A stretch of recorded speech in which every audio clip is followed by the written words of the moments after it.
on Breakfast with Friends. So we might be doing things a little bit different, but some things still remain the same, and that's midweek moment, right, Jonathan? Yeah, boy, yes, definitely, Rachel. And such an honor and a privilege to come to you live from El Shaddai Christian Church as I bring you something that's really challenged me of late. And I want to kind of start it with a little story. So we all know the city of Philippi. And did you know that it's actually named after a guy called Philip who was taken into captivity, and because his people were just... I beg your pardon. Sorry about that, folks. His people were just overwhelmed and completely run over by another group of people. But in captivity, he learned some incredible things with regard to army and things like that. And then he invented these super long spears, as well as a military formation, which was a rectangular formation, about 8 men deep, who would stand shoulder to shoulder.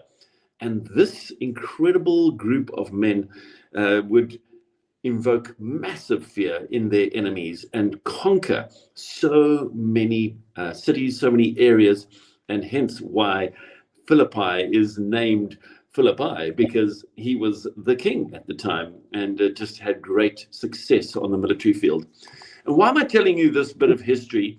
Because, well, I want to share it with you because our Christian life is one in which we can often feel a backslide. Now, I'm not talking about losing your faith. I'm not talking about you becoming an unchristian. I'm talking about sliding back from the ground that God has given you, from the ground that you've taken, from that maturity, sliding back because of the forces of darkness, because of the attacks of the evil one.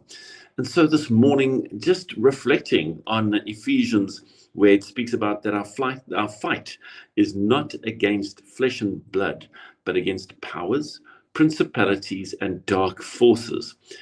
And so when we're fighting, we can't fight in the natural. We have to fight in the spiritual. But we also need to stand together with brothers and sisters, holding on to what God has given us, but also doing it shoulder to shoulder. And if you think about it, we have been given the full armor of God, right? You've got the full armor of God. I've got the full armor of God. But if you look at the different pieces of the full armor of God, the one part of your body that is not protected is your back. So my question to you this morning is, who's got your back? Because my goodness me, I can only push so hard. I can only fight so long. But I definitely need a brother. I need a sister to come alongside, to stand shoulder to shoulder next to me so that I don't lose ground, so that I can continue to stand firm on what God has given us, his children, and to fight the good fight of faith. So this morning, I want to encourage you. I want to encourage you to make sure that you have brothers and sisters in Christ who are willing and able to stand shoulder to shoulder next to you, who will fight with you, who will cover your back, who will protect your back, and that will encourage you every single day of your life. We are here, but you know what? You need people who can literally come and stand in the gap for you, who can come and pray with you, who can encourage you. And so I want to challenge you on that front. Be a part of a local church. Find people that are Bible-believing followers of Jesus Christ and hold on to that.